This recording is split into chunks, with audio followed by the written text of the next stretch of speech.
Queridos irmãos, queridas irmãs, então esse é o 10º vídeo de hoje.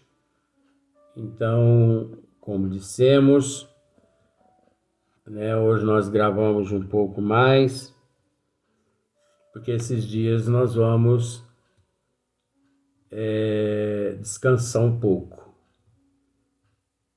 Então, por isso que nós gravamos esses 10 vídeos hoje. Então, 174, uranografia geral, a Gênesis capítulo 5, o espaço e o tempo. Então, aqui nós nos encontramos na questão de número 2. O olhar do observador que atravessa sem jamais encontrar o que o detenha, as incomensuráveis distâncias do espaço,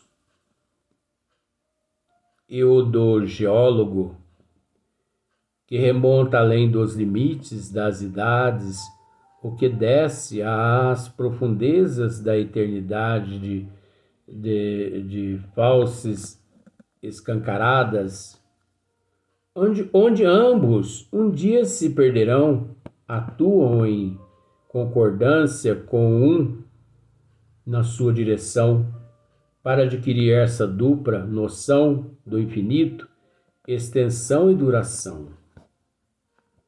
Dentro desta ordem de ideias, fácil-nos será conceber que, sendo o tempo apenas, olha só para você ver, sendo o tempo apenas a relação das coisas transitórias, porque de fato o tempo, ele é apenas a relação das coisas transitórias. E dependendo unicamente das coisas que se medem, se tomássemos os séculos terrestres por unidade e os empilhássemos aos milheiros para formar um número colossal, esse número nunca representaria mais que um ponto na eternidade. Mas é lógico, né? É lógico. Porque aí Galileu Galilei, ele está se referindo ao tempo e os séculos, terrestres, que se empilhássemos todos os séculos aos milheiros para formar um número colossal, esse número nunca representaria mais que um ponto na eternidade. É lógico, porque nós não conseguimos encontrar aqui na Terra nada que expresse o tempo e o espaço. Na Terra, não. Devido à nossa parca evolução.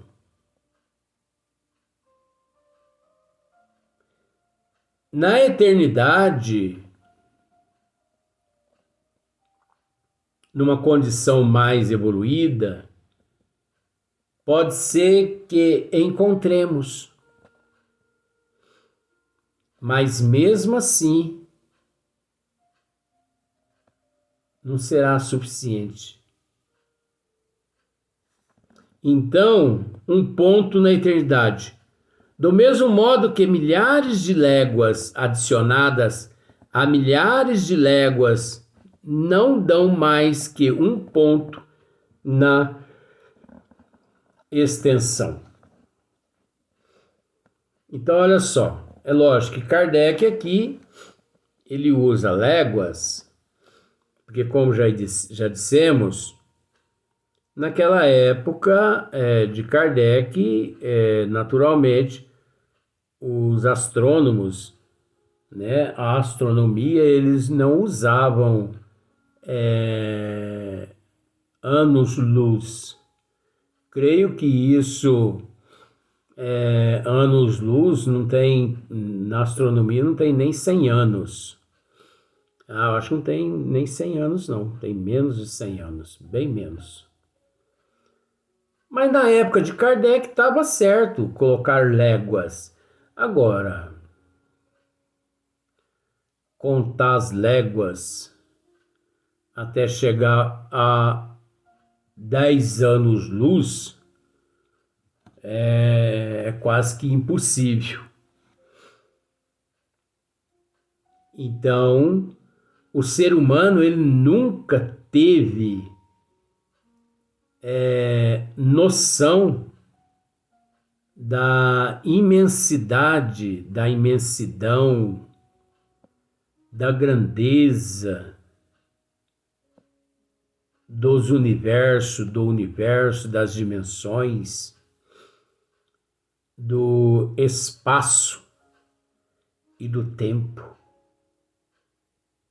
O que nós precisamos entender é que tanto o espaço quanto o tempo é presente.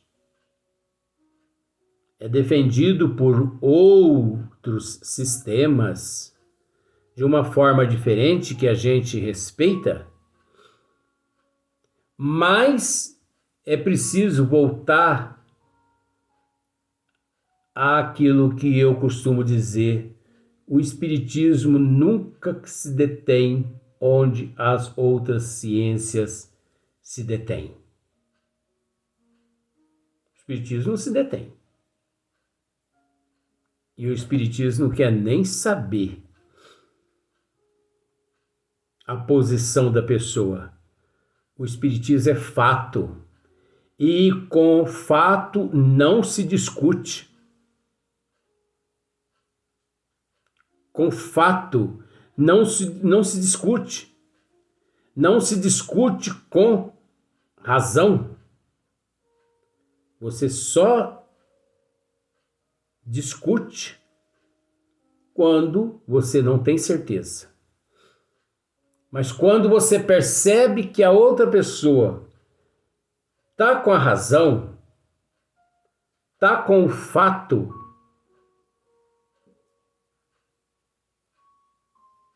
se você é portador de fato, se você é portador de razão, de conhecimento, vocês quase que sempre conseguem falar o mesmo idioma.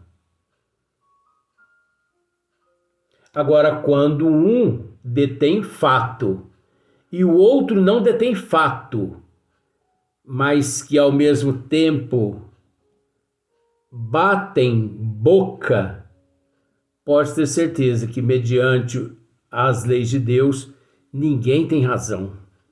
Olha para você ver como são as coisas. Ninguém tem razão por quê?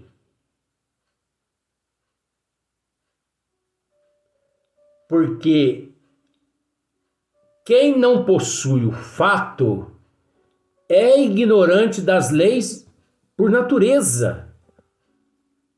Então não adianta você falar, porque vai entrar no ouvido e vai sair no outro. E quem é detentor do fato, mas que discute, perde a razão e se mistura às outras pessoas. Assim, por exemplo, estando séculos fora da vida etérea da alma, poderíamos escrever um número tão longo quanto o equador terrestre e supor-nos envelhecidos desse número de séculos, sem que na realidade nossa alma conte um dia a mais. Olha só.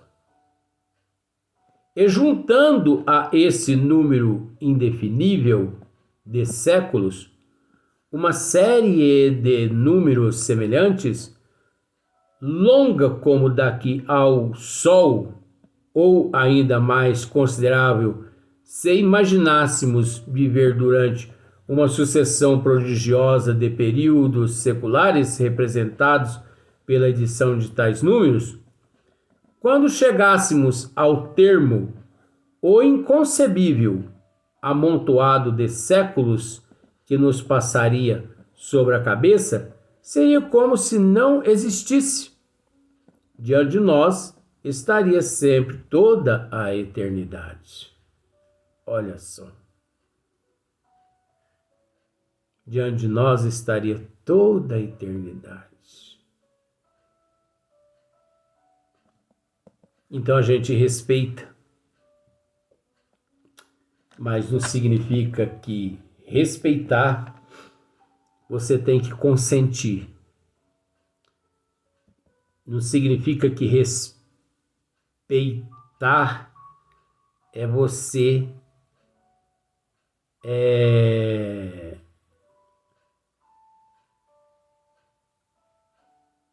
ficar conivente. Ficar conivente. De forma nenhuma. Meu amigo, o espaço e o tempo não existe. Existe sim. Então tá. Tchau. Um abraço. Ora, vem cá, Luiz. Por quê? Não, vamos discutir isso aqui. Mas discutir o quê? Eu disse que o espaço e o tempo não existe. E você disse que existe. Eu vou perder tempo para quê? Ou eu vou perder tempo por quê? Eu vou gastar minhas energias? É lógico, eu não vou dizer isso para ele. Eu não vou dizer isso a ele. Mas eu vou gastar minhas energias onde vale a pena. Mas não seria também uma falta de caridade da tua parte em não, como se diz, perder tempo com ele? A gente entende tudo isso, mas a partir do momento que a pessoa mostra assim, irredutível, inflexível, fica meio que difícil. Eu sei que nós devemos persistir, mas se você persiste, o tempo é apenas uma medida relativa da sucessão das coisas. Olha aqui, o tempo é apenas uma medida relativa da sucessão das coisas transitórias. A eternidade não é suscetível de medida alguma. A eternidade não é suscetível de medida alguma. A eternidade, ela não é suscetível de medida alguma. Do ponto de vista da duração, para ela não há começo. Para ela não há começo, nem fim. Tudo é presente. Tudo lhe é presente. Tá vendo só aqui? Tá vendo? Está vendo só o que... Olha, eu vou dizer a verdade para você. Eu já recebi tantos pensamentos negativos com relação em outros trechos tratar conforme estou tratando aqui, a respeito de tempo e de espaço. Quantas vezes tive a oportunidade de dizer que para Deus não existe passado e nem futuro. E o bambu comia nas minhas costas, espiritualmente e fisicamente. Mas é igual a vó já me disse, né? É melhor apanhar do que bater, meu filho. É melhor ser humilhado que humilhar. Não se preocupe, não. Se te baterem, você vai sentir uma dor ali por algumas horas, mas depois passa. Passa uma pomada,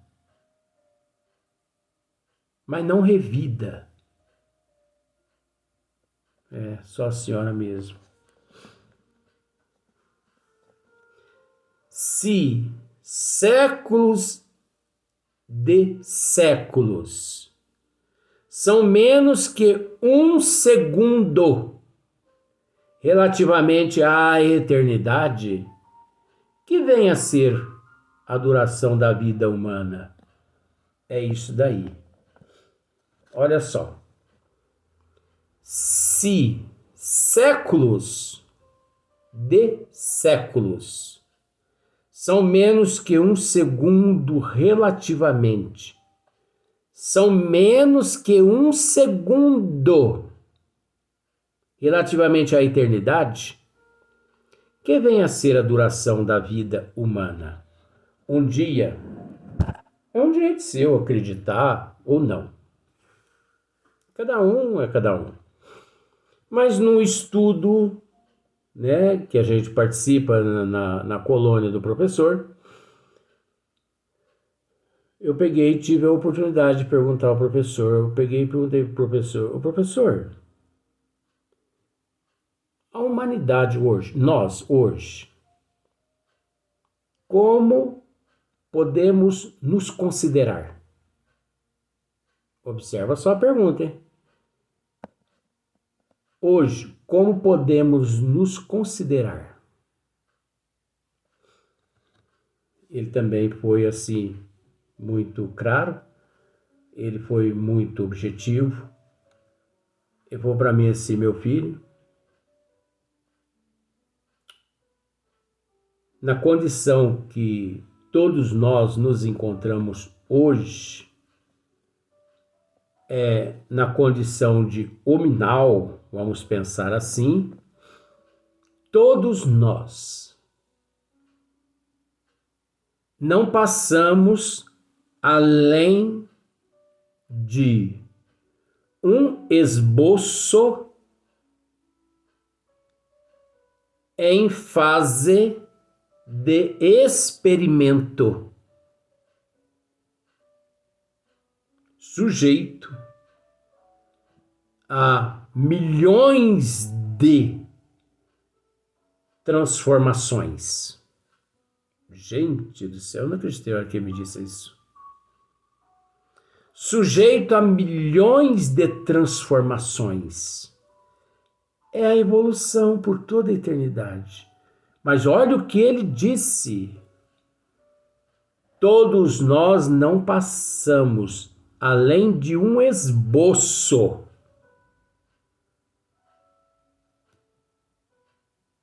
em processo de transformações. O que ele quis com isso dizer? Pegue um papel, desenha um hominho e uma mulherzinha no papel.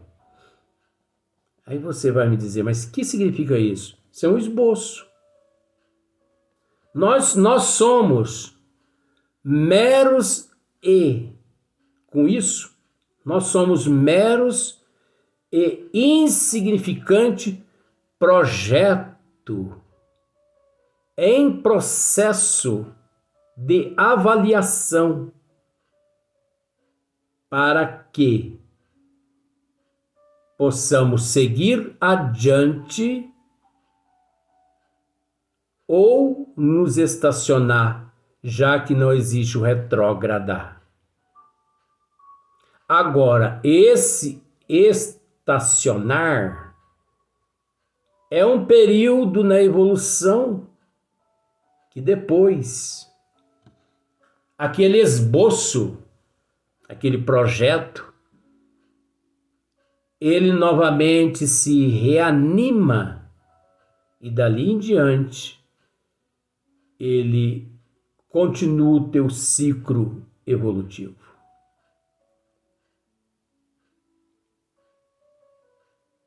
Então pensemos também no holograma. Nós não passamos de um holograma. Nós não passamos de um holograma em questão de tempo, espaço e vida dentro da eternidade. Que, na verdade, essa eternidade deixa de existir para o Pai, existindo apenas a nós no nível que nos encontramos.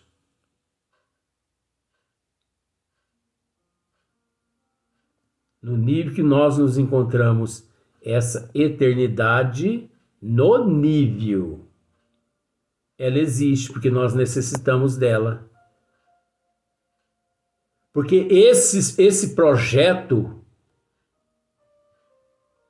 ele encontra-se no princípio, em fase de elaboração, que o teu futuro depende exclusivamente de você. Ser amanhã melhor que hoje depende de você, não depende do governo.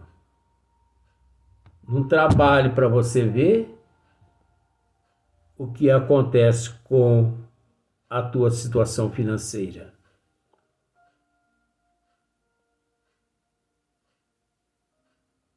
Então existe tanta coisa, gente,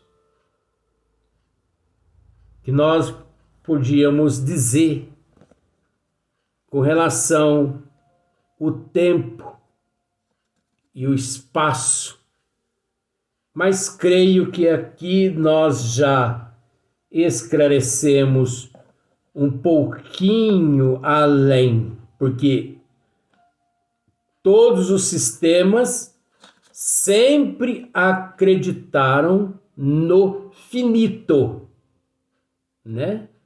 Não, tudo é finito. Aí vem Galileu Galilei e nos afirma que tudo é infinito, tudo é eterno, que não existe o tempo, que não existe o espaço. Isso sempre soubemos através dos estudos no plano espiritual. Tenho esse hábito de dizer que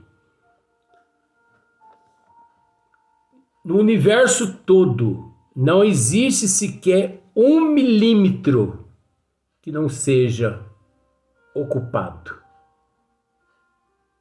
É óbvio, trazendo o conhecimento que trago de vidas passadas e dos departamentos espirituais, tive a oportunidade de simplificar no aquário.